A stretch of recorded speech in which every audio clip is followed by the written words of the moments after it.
I already have an oil cooler, but a hot summer day at the track made me realize it might be useful to know what temperature my oil actually is. Unfortunately, a temperature gauge isn't in the budget right now, but what I do have is an OpenFlash Tablet that you can use as a gauge, so I got an OBD2 extension cord and decided to try it out. After some struggles with the touchscreen, I realized I had to select oil temperature as one of the diagnostic gauges, and finally, I had my oil temp gauge. After taking some measurements, I figured this tablet holder from BeatSonic would fit, and I was wrong. But a little creative problem solving took care of that.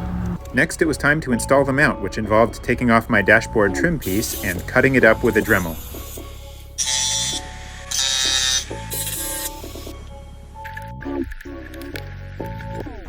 Once that was done, I used a coat hanger to thread the cables through the center console.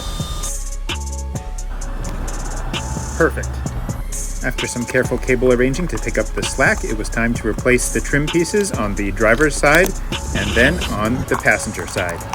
It was looking good and I was finished, except for the fact that the oil temp gauge didn't work anymore. When I took out the extension cord, it started working again, so I got a new extension cord, and everything was fine except for that stupid touchscreen. But the important thing is my oil temp gauge was back, so it was time to thread through the new cord and replace the trim.